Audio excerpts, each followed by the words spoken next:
Okay. Well, thank you very much for the previous panels and for the people that are still here. I have to say a lot of apologies. First of all, this panel should be presented by Dragos, but he couldn't manage to come here. He's online at least, so I'm happy to confirm his recovery. He has a small health problem. So I will, hi Dragos, how are you? I think Hi, it's okay, thank you very much. I lost my job. I lost my job. You take my job. Thank you. Perfect. So as you are online, I suppose it's easier if I'm here for you trying to present the plan. I'm sorry that I am not be able to get there and to be with you, but you will manage to do all the job. Thank you very much. Yes. Thank you, Dragos. So this is the first apology, and the second one is for Pera Sala that couldn't make it to the previous panel. He sent me a message, well, to add the difficulties that Annalise has presented that have the policymakers. One is the money and another one is the time. So Pera was requested to was in a meeting, a presidential meeting in the morning. So he was there waiting for the moment, and finally it was too late to present his good practice. And it's a pity. It was a landscape chart, that it was a practice that is based in creating community based on the landscape. So they look for stakeholders that share the same landscape. So in this way, it's not exactly related to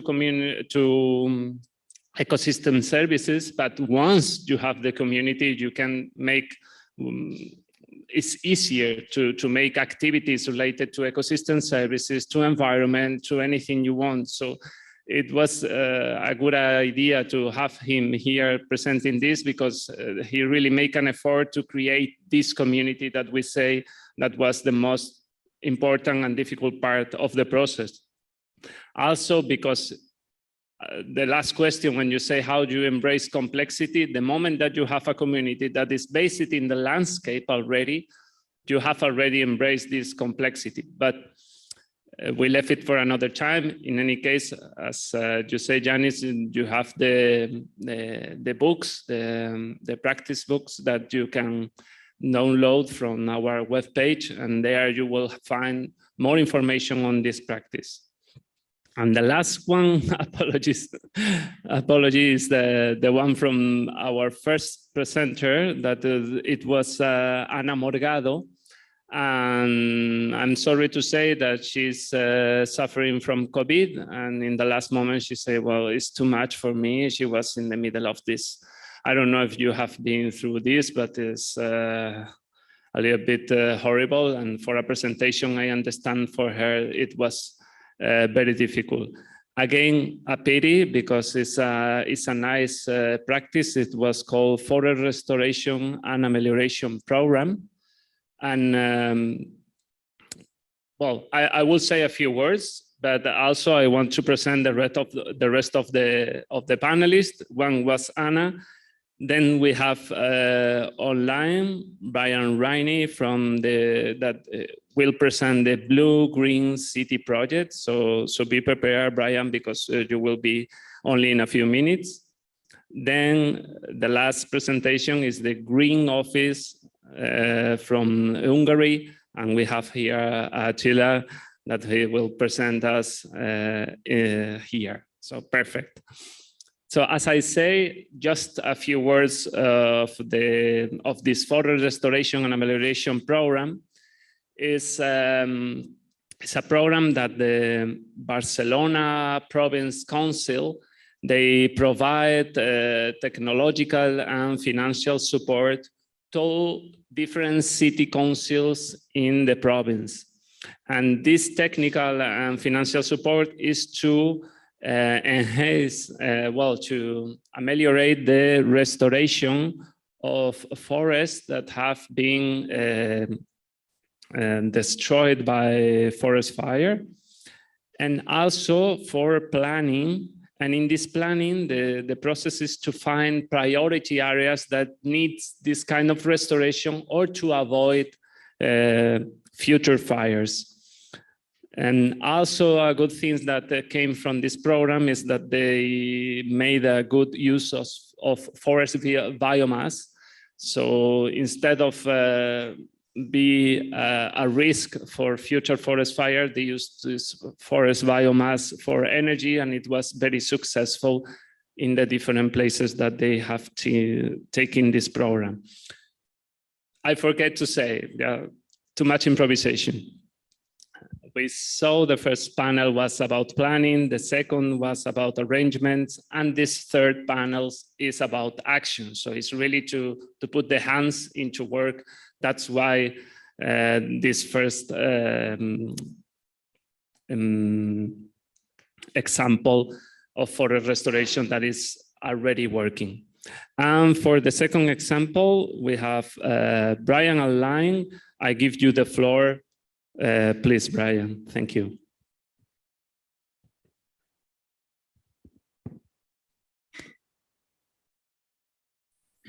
Okay, you can hear me and see my presentation? Perfect. Perfect, great. Look, thanks very much for the invitation today. Thanks very much to our colleagues in EMRA, particularly Owen Douglas, for the invite. Delighted to speak to you all today from a very sunny Ireland. That's a rarity in itself.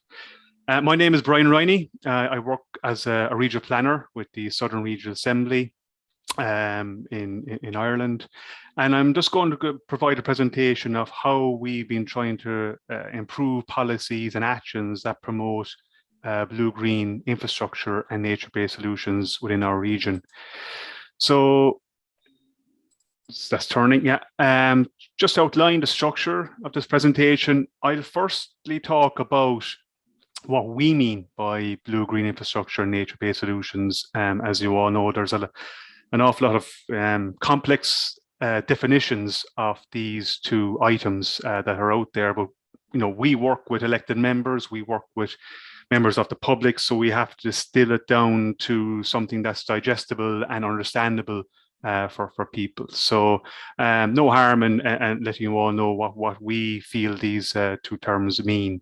Then I'll talk about ourselves in the Regional Assembly and the policy context that we work in, and that will give you an insight to our motivation to go after a European project, this Blue-Green City project, and why we got involved in it.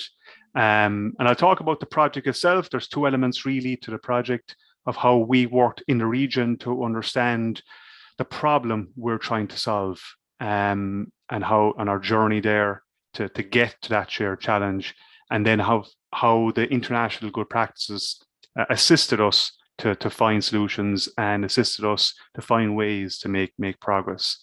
I'll talk about a lot of the regional initiatives that's been carried out by us, but also through the project, other stakeholders have taken upon themselves to carry out action. So I'll talk about that, and I'll talk about our action plan as well. We're in phase 2 of the project. It's Interreg Europe project, I should have said from the start.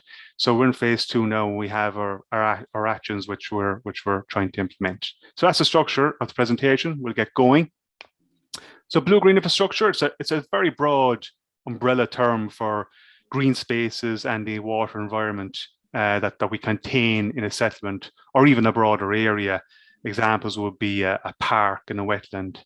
And it's referred to as infrastructure, as it's considered to be as important as other types of infrastructure. And I think it's useful to think of blue-green infrastructure as a framework that provides us with a lot of services, but that infrastructure framework must be enhanced and maintained. And here's just, I suppose, an example of that blue-green infrastructure framework for a settlement. We see parks and trees and wetlands and river, but we also see what services this infrastructure provides to people of the settlement. For example, a wetland is a flood risk and mitigation measure. Parks and trees provide micro climate cooling. And as we all know unfortunately, from COVID lockdown conditions, there are mental health and well-being benefits from these services as well. But they also provide positive implications for land values, income generation, and workplace productivity. In relation to nature-based solutions, well, they are a system of methods of working with nature to address societal challenges. They are inspired by nature, and they have to have a win-win benefit for biodiversity. We see nature-based solutions as a series of methodologies and interventions. And it's useful to think, I suppose, like in relation to connecting nature-based solutions, it's the connectivity between these interventions and how they expand and enhance blue-green infrastructure. That's the connection between both of the two items. And here are some examples of nature-based solutions. Picture on top left shows a filter strip between two of our cities, and that not only provides extra surface water soakage, but also provides biodiversity and immediate benefits. The picture on the top right shows bee stops in Utrecht in the Netherlands. There's about 316 bus stops that have been transformed into little bee sanctuaries. And these provide, I suppose, pollination services. They encourage pollination, but they also support the capturing of fine dust materials, which improves air quality, and it also improves biodiversity it also stores rainwater as well. And at the bottom, you will see before and after pictures of a street in Sweden. So the installation of these bioretention areas reduces surface water runoff. They filter out pollutants, thereby improving water quality, the enhanced biodiversity. But they're also very, very cleverly designed as traffic calming measures. So this is a really great example of placemaking that's innovative, multifunctional, and nature inspired. So as you can see, nature-based solutions is that system of methods and interventions. Just about ourselves, there's 3 regional assemblies in Ireland. We have the northwestern region, the eastern Midland region, and right down south here, number 3 in red is our region. We have a number of functions. We are the managing authority for the operational program. We're a first level controller. We get involved in European projects. But the big one for myself, because I'm a regional planner, is the preparation and implementation of the regional spatial and economic strategy, the RESIS. I'll refer to this as a RESIS throughout this presentation. This is the first time that we've ever prepared a regional and economic strategy of this scale for this region. And we're very much in the implementation stages now of the RESIS. Implementation takes the form of we must prepare statutory submissions to our 10 local authorities on their development plans. So enhancing our knowledge of blue-green infrastructure and nature-based solutions assists us to provide better statutory submissions to the local authorities. But we also have, I suppose, a soft influence as well, where we provide or assist and provide training and webinars and basically try to enhance the knowledge of planning authorities to delve into areas like blue-green infrastructure and nature-based solutions. A big part of the RESIS is first I should say that the population is just 1.58 million, and we have 3 cities of international significance. And this is a big part of our RESIS. We have 3 cities, and we prepared 3 metropolitan plans. One for Cork, this is where I live and where I'm from. The second one is for Limerick, Limerick-Shannon metropolitan area. And a third one then is for the Waterford metropolitan area. These are our main economic vehicles. This is how we try to counteract the dominance of Dublin on our island. So they are key to the implementation of our regional spatial and economic strategy. And so referring back, I suppose, just to the policy context at the national level, they speak to that redistribution of growth to the regions, to the south and to the northwest and away from Dublin. And Ireland 2040 and its National Planning Framework, the NPF, is a plan to disrupt business as usual. And it proposes a 50-50 distribution of growth between the Eastern Midlands region, which contains Dublin, and the two other regions. So that's unprecedented, and that's really, really significant. And we had to prepare a regional strategy to reflect and to, I suppose, put into action this national proposition. So our strategy is based around trying to project population. So if you project population, you can plan for infrastructure and everything around that. Our cities are going to experience, according to our policy, a significant population growth of 50 to 60% in each of our cities. And there's a great focus on compact growth for urban areas. So that's really significant. And just to give you a context of the level of ambition here, between 1966 and 2016, Cork, Limerick, Waterford, and the city in the West Galway had a combined growth of close to 4,000 people per annum. And national targets set a target growth of over 10,000 people per annum. So we're trying to achieve something that has never been accomplished in our country's history. But just because we put this into a policy document does not mean it will happen. We have to make it happen, and we have to look at innovative ways to make it happen. And it's within this context that blue-green infrastructure and nature-based solutions become extremely important in achieving national and regional policy. High-quality green and blue spaces, they're important not only for nature, but also for health and well-being, particularly in the context of an increasing urban society and increasing settlement densities. And it's also key as well to the delivery of our economic strategy. Placemaking is one of the 5 principles of our economic strategy. From an economic perspective, planning can create the conditions for attracting enterprise development. And if you enhance a place through placemaking initiatives, that attracts highly skilled workers to our areas, which in turn attracts industry and enterprise to our region. So we're all speaking today, I suppose, from different parts of Europe. We're all competing for highly skilled workers to locate. And simply put, highly skilled workers want to live in attractive areas with high quality life, and then companies follow suit. So that's essentially the way things play out from an economic perspective. And blue-green infrastructure and nature-based solutions can play a pivotal role in delivering this placemaking and therefore implementing the region's economic strategies. And just in relation to climate change and I suppose overall spatial planning, is change in the context of planning. It's a significant catalyst for refocusing priorities and strengthening the environmental dimension and its integration into policy direction and project design.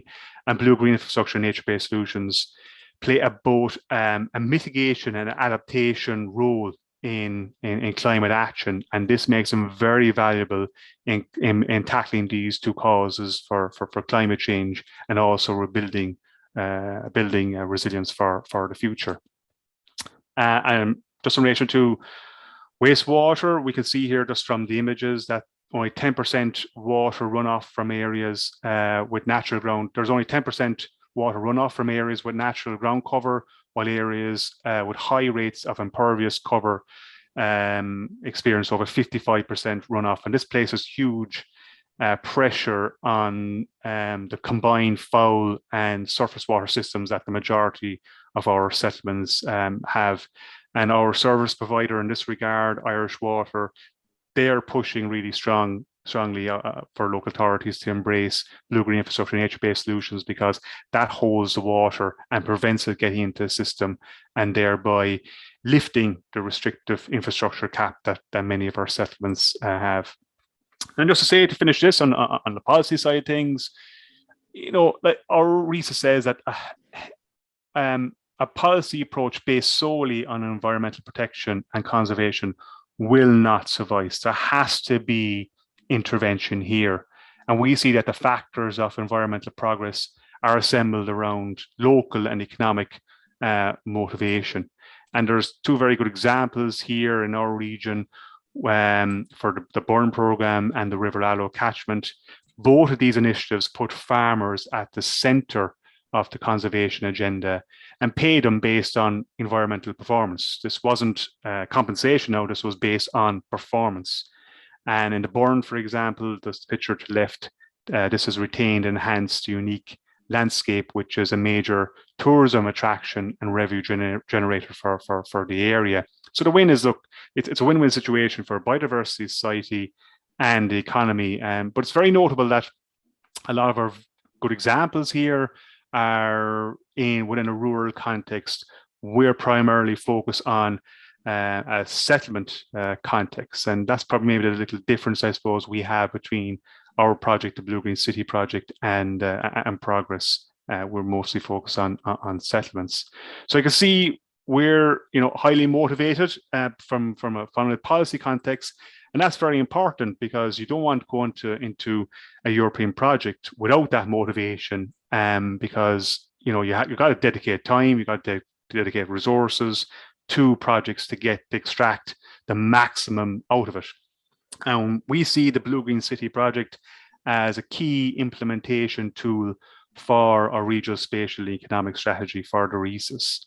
And there's two things, I suppose, going on here. When we enter a project like this, we have to understand the issue or the problem that we're trying to solve before you kind of go back to your European partners and ask them, what are your good practices? You want to define what the ask is. So we formed a regional stakeholders group containing water and wastewater providers, Irish Water, three local authorities that are based around our cities, and other agencies that relate to water quality, biodiversity, climate action, flooding, all those. And together we worked to define our shared challenge in the southern region. And that took a while, a lot of debate on that, but we eventually came up with that this gets right down to the core of what needs to be done to advance blue-green infrastructure and nature-based solutions. So that shared challenge is a practical incorporation and implementation of these topics at a project level. So what we decided to do was examine this a bit more. So let's look at projects, specifically on local authority-led projects, and the three local authorities involved in the stakeholder group identified projects where they agreed to incorporate blue-green infrastructure and nature-based solutions. And to assist them, we brought in expertise from other public services organizations. And the purpose of this was to brainstorm and discuss design options that are blue-green infrastructure and nature-based solutions based. So we went through that process, and look, there's positives that came out of it. It's always positive in bringing a number of public agencies together to collaborate. We get exposed to different perspectives, different ways of doing things, and that all assists us in the process of learning. But when it came down to nailing the concrete design proposals, there were a lot of problems. Local authorities were working off broad policy approaches in their development plans, and it wasn't always apparent what the vision was, what the framework was for blue-green infrastructure, and particularly what they had from a blue-green infrastructure at a settlement level. And this was then compounded by the lack of guidance on methods to use, specifically how to use and apply nature-based solutions. So at this stage, we had an excellent idea of the issues and problems in our region, and we were able to approach our international partners in the Blue Green City project with this information to see if they had the same experiences and what solutions they could provide. And the example of our partners in Vecqua in in Sweden is very interesting. Everything that they have been doing for a very long time has been green orientated. They have reduced CO2 production per resident by nearly 50% since 1993, and their energy is almost 90% renewable. They've achieved the European Green Leaf Award. So look, you get the idea. They have an excellent track record. So they informed us that in 2013, they established a structure and a framework to develop blue-green infrastructure through a strategy. And since then, they have been formulating the nature-based methods to implement and complement this strategy. So to the left, this is the framework, this is a structure document, and this looks at what we're trying to do and what we're trying to achieve. And then what's appearing here to the right is the building blocks of guidance that has fallen out from this vision and framework. And this covers all aspects of nature-based solutions, including sustainable urban drainage systems, park programs, tree programs, and many more. And these answer the questions on how we're going to do it. They are the building blocks which blue-green infrastructure can be improved and expanded. And we can learn a lot from this approach as it provides us with a vision, structure, and clarity of purpose for everyone. So we presented this to our regional stakeholders in Ireland, and Cork City Council jumped on it, and they started to develop a blue-green infrastructure strategy along the lines of what VECWA have done. And we brought VECWA in on online meetings to provide peer review groupings on their working draft.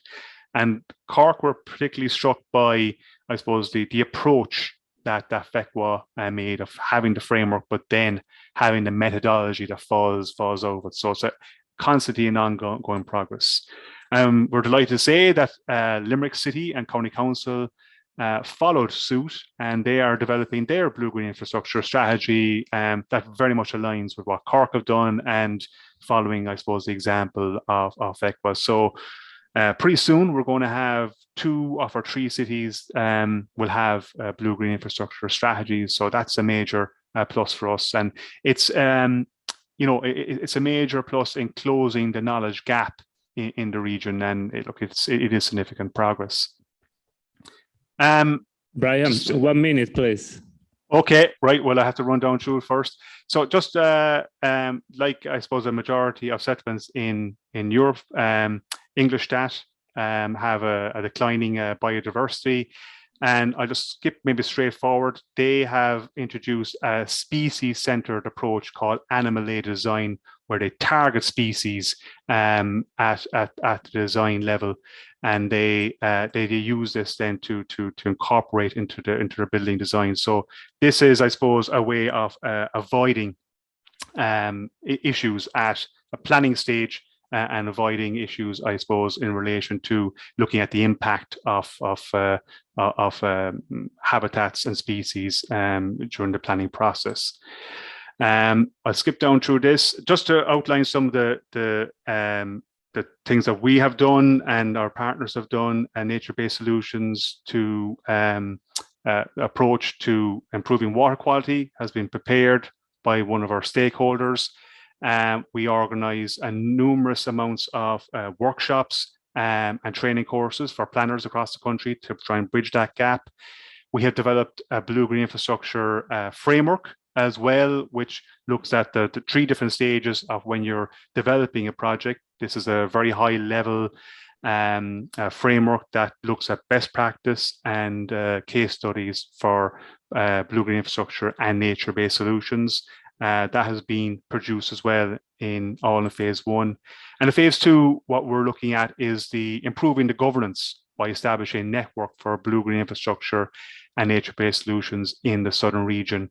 And we're going to monitor and the integration of blue-green infrastructure and nature-based solutions into policy documents within our region as well, particularly the emerging climate action plans.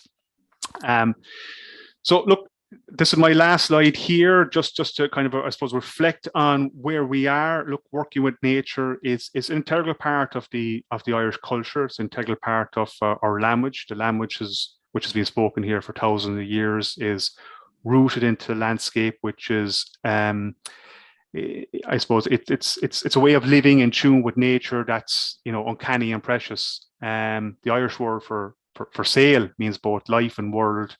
Life and our world, being the environment, are one. And this is no saying that I'll probably just leave you with, Ska Kayla Varnamid, which translates as we survive in each other's shadows. This means that we need each other to survive. We and nature are living in each other's shadows. We need each other to survive, and we're more powerful and stronger when we work together. So a lot of this approach really is trying to re-establish our relationship with nature and provide a more collaborative approach into the future. A lot of the biodiversity and environmental indicators that we have are going the wrong direction. So this intervention is required, and a different attitude is required from us within the future. So that's a whistle-stop tour to our project and what we've been doing, and happy to take any questions afterwards. Thank you. Thank you very much, Bryan.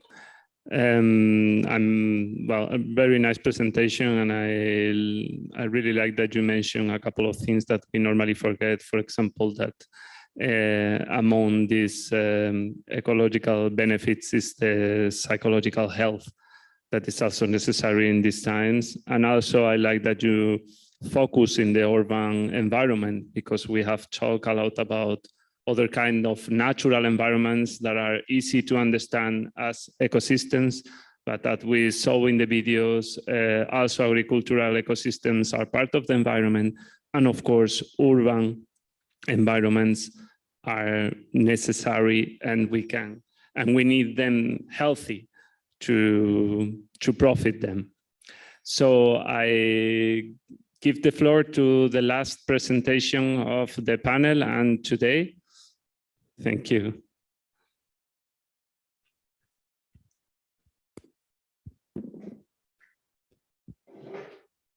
Hi everyone, thank you very much for being here. My name is Attila Varga, and I am the member of the Green Office, which is located in Budapest. It's actually a municipality department district. So in my presentation, it's not working. Yeah, okay. Now can you hear me? Great. Okay, then again. So hi everyone, my name is Attila Varga. I am working for the 12th District Municipality of Budapest in a Green Office, and I am a project coordinator.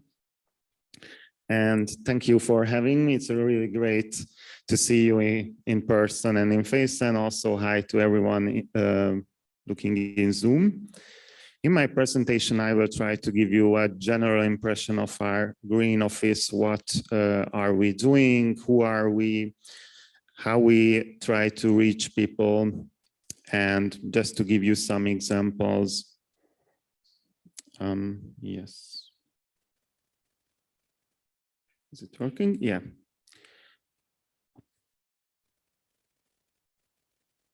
Going back one. Yes. Okay. So before I go into more of the details, just some general framework, how we are located. So in Budapest, we have a double governance system, which means that there is the Budapest level of government, Budapest level of municipality, who are dealing with the city level of regulations. And there are several districts, such as the 12th district where I'm working. And the 12th district municipality is responsible for the local regulation of the district. And the Green Office stands in the municipality, so we are a department of the municipality. As you can see on the map, we have quite large area of green areas.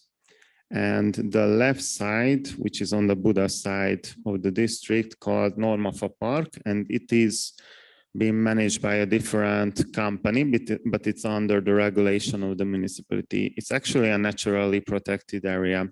And in the district, we also have several other smaller green spaces in the densely built up area too. It's important to mention that the green office, as it's located in the district under the municipality, we have quite a strict regulation to work under the municipality, which means that we have to obey the strict regulations in the district, and that makes our work pretty hard sometimes, because we partly working project-based, and the other type of work that we do are the mandatory type of municipality works, and it's quite challenging sometimes to deal, with these procurement issues, for example. And to address this, we try to communicate regularly with other departments. And now how we have been created. Because of this much greenery, the municipality know that we have a high responsibility to deal with this lot of greeneries. So we basically started to develop a green Hegyvidék concept, which is a green district concept. And we also want to Interreg Central Europe projects in the same time. And one of them was called Urban Green Belts. I will talk a little bit later about that. And that supported us to create a green info point, which is located in the district. And that was the time when we only had one staff member working in the municipality office as a green officer, basically. And he was the one who was only dealing with municipality mandatory type of works. And then as we have won these two Interreg projects, our universe just opened up for a different level. And then we had the possibility to hire more staff members. And in 2016, the green office has been established. And the good thing that in another department, not in the main municipality building, but in another department, which is quite good, because talking with general people, with the residents, it's more of a frontal way and it's more easier to talk with them. So in first, we were 5 members in the green office in 2016. And as we have grown, as more projects came into our hands, we could hire more people, and now we have 9 people working in the office. We are quite diverse, as a matter of fact, regarding the educational background. We have horticultural engineers, we have building engineers, a psychologist, a sociologist, environmental experts. So because of this, we have a quite range of different perspectives that can give us a better platform to deal with green issues and sustainability. So we have 5 main pillars where we work. The first 2, which is developing strategies and official tasks, are mandatory type of obligatory type of works that all municipality has to deal with. And the second 2 and the plus are more kind of an voluntary type of tasks. And also we call them type of the NGO type of tasks, because we organize events, we implement projects. So these are the ones that are more of the type of work that involve more people into our work. Yes, and now I will go through these 4 main pillars. The first one is the kind of strategies what they do in line of the Green Hegyvidék concept. We have developed an environmental program, which gonna be, of course, renewed for the next 4 years. We also have a sustainable energy and climate action plan called SECUP, which is mandatory for all municipalities who has joined the Covenant of Mayors organizations, and we have joined them in 2016. And actually, we were one of the first municipalities in Hungary who had created a SECUP. But of course, in time, more and more municipalities joined this initiation. We also have a lot of other type of strategies, smaller type of strategies, like well cadastre, which is dealing with the groundwater quality and groundwater flow that we have in Hegyvidék, because in the Buda side, we have a lot of groundwater reserves, and we have the responsibility, of course, to deal with this as well. We have a tree cadastre. I will talk a little bit about it later. And we have a climate strategy of Hegyvidék in line with a project that we have started 2 years ago in an operational program, actually. And now the second pillar is the official task, what we also have to do. These are not the fun parts, because these are based on the claims that people are going into our office. If, for example, we have abundant waste in the district, then anyone can claim that we have to do something about it, or there are lodging issues, air quality issues, noise, etc. So we have a lot of complaints during all time of the year, and 2 of our staff members actually has to work on that full time. So that's pretty much things to do. And also 3 other people has to work on this part-time. These are not the really fun tasks, but we of course have to do these.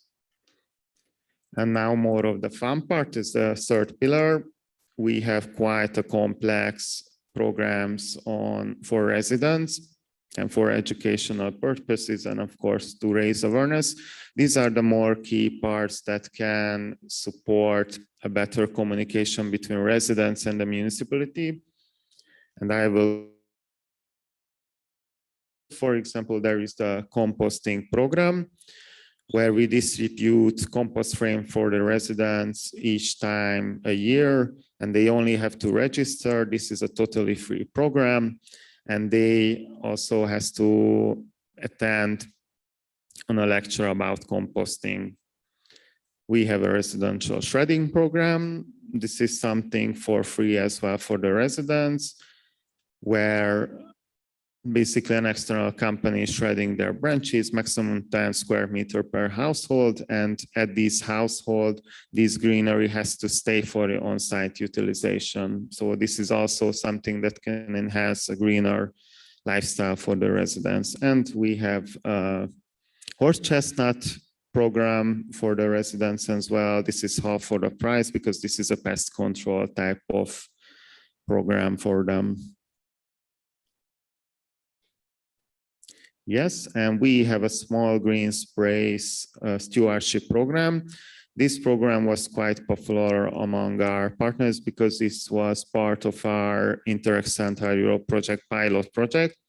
This is basically about managing small greens public spaces in the district. We have a lot of these in the densely built area, and these spaces can be managed by civilians, companies, schools. We have schools, for example, who are managing these small green spaces, and we are giving them seeds, equipments, tools, but the only thing they have to do is maintain these areas throughout the year. And they also get a nice little table which communicates what is this program about. It's quite challenging, to be honest, because there are watering issues, for example, who has to water it, or what type of water can be used, or where does that water should came from the civilian's point of view. And of course, the lack of motivation can be also a problem. So this is something that we have always rethink each year, how we can manage this more better way. For example, one time we started to create like a cooperation agreement with the stewards, that they have to maintain these areas for this purpose. I really liked in the previous presentation the focus on the pollinators and bees, because we have quite a complex program for pollinators and bees as well. We just recently finished an Urbex bee pet net project, which was basically a good practice we have learned from the city of Ljubljana. And in this program, we started to develop bee pastures in public green spaces, where we have planted endemic melliferous flowers, plants in these fields, and put out some nice little tables communicating. And this is not a field that has been not managed by the municipality, but this is like a raw, natural type of field that is intentionally there. That is important to communicate to the residents, because they might think that, you know, they are used to see flowers which are planted like just for the nice view, that they are beautiful, but these type of bee pastures are not that visual. These are raw nature type of fields. So this is why we have to communicate with these tables, for example. Yes, we also collect hazardous waste each time per year. This is a program also for free. We have quite a complex programs for kindergartens in the district, and in general in Hungary. The municipality have a direct connection with the kindergartens. So we can mainly focus with them with these programs, because the schools are being managed by the centralized organization. So we have to go through them first before we can contact these schools. So we focus mainly to these kindergartens. In our district, all of our kindergartens are green kindergartens. So we bring a lot of type of educational activities, honey breakfast, high gardens, awareness raising programs, and more kindergartens are being involved in these programs. Yes, regarding our densely built up area, as I mentioned earlier, in the densely built up area, we have some smaller green spaces, but there are limited space there for larger green spaces. So we support in different kind of complex programs, green roofs. It's really important to communicate with the residents, because otherwise misunderstanding can happen. And we communicate mainly through direct emails to the residents, and we have social media, of course, and web page. We use YouTube videos, so we have a quite large range of communication platforms. Yes, I can skip. Okay. And we have a lot of type of programs for general residents as well, not just for children. We have urban study walks, we have general thematic type of walks, festival type of events. What else? Yes, of course, lectures. And the important thing is that the Green Office facilitating these type of events, and we are in cooperation with a lot of external experts, academics, NGOs, universities, companies. So we are in a great connection with a great network, and they are really fun to work with. And of course, we have a quite complex tree program.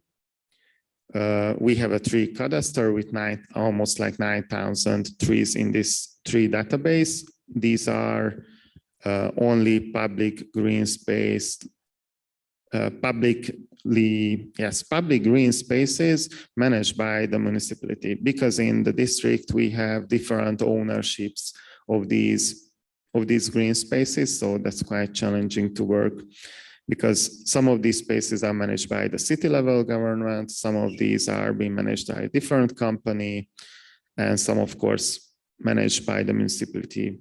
So this is something that we are developing, because in this tree cadastre, each of these trees, we have kind of like every kind of data, the size of these trees, the health of these trees, of course, the name and the species. We have a fruitful tree program. This is for the general public, where we distribute fruit trees for half the price for the general public, because we try to bring back these fruit trees to the district because they are endemic. And of course, that's good for the pollinators as well. We have a tree sampling program too. That's basically to support trees. 1 minute. 1 minute. Okay, then I will skip. Yes, I actually brought a lot of nice examples. We focusing also with the green infrastructure because of the well cadastre I said earlier. And we have a wide range of projects that I just highlight in this picture. We had the urban green belt projects I mentioned earlier. We were focusing also on energy efficiency and another Interreg Central Europe project called Together. We also have a LIFE project recently started last year, which is focusing on stormwater management, heavy rainfall management, how we can manage these waters and use them, for example, for watering green spaces. We had the BPATNet project, which was quite successful about urban beekeeping that we have learned from the city of Ljubljana. And we also have a health and green space project, which is also an urban project, which is dealing with health responsive green infrastructure planning. And we have also the operational program projects that I had mentioned earlier, which is dealing with the climate strategy and awareness raising activities. And just finally, one thing to add, I also mentioned before that we have a quite large range of external experts and companies, academics we are working with.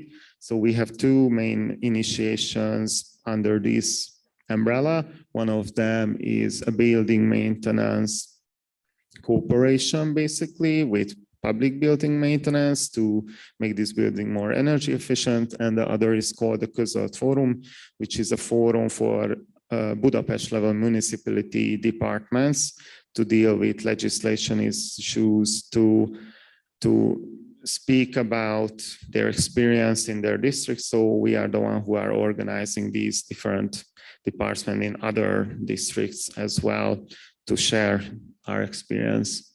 And just to final words, basically for us, what is working is the cooperation between these external experts involving the citizens in mostly all of our activities is the most important thing to do. And of course, we have a really great political background from our side. And the communication is the glue, what is basically keeping it in one space. So thank you very much for having me and for the attention. And if you have any questions, please let me know. Thank you very much, Attila. I really like this practice. In fact, I'm trying to transfer it to the Barcelona Council because it has, I mean, this voluntary task, what you call in this way, this engagement that you make with the citizen is amazing. And I hope you continue with this incredible success. Thank you. I don't have access to the forum because we lost the connection. So if somebody has access and want to say to us if we have already some questions, okay. So I will give the floor to the question here in the audience as I'm here, and I will profit the situation to ask the first. My question is, among all these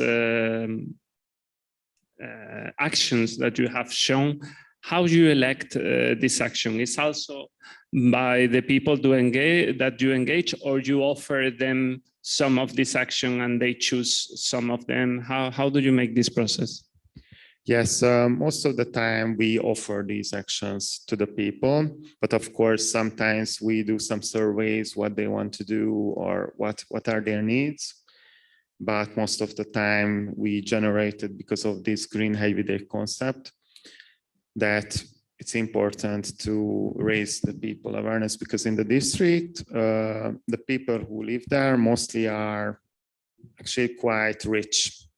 This is the more richer part of the city, but then again, they are still need to be educated in parts of sustainability and green, but they are really open actually to manage these things, and there are more and more participants each year in these programs.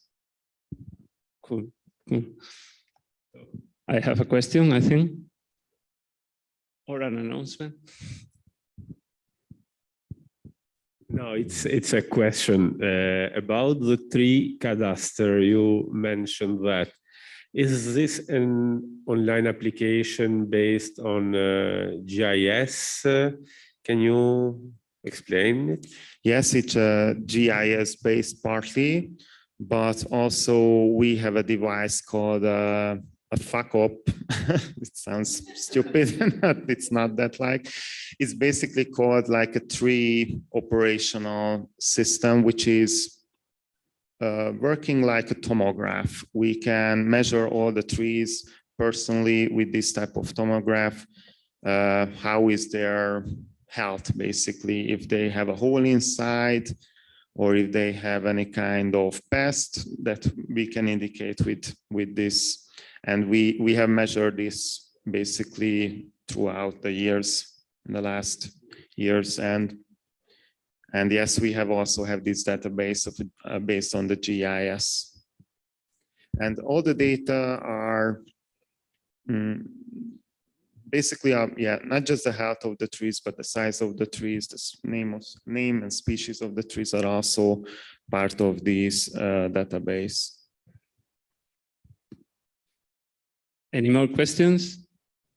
No, we don't have time, I think, they are saying. So thank you very much, Attila. I have to close the meeting. So the word that I have to say is thank you. Thank you to the speakers here and outline.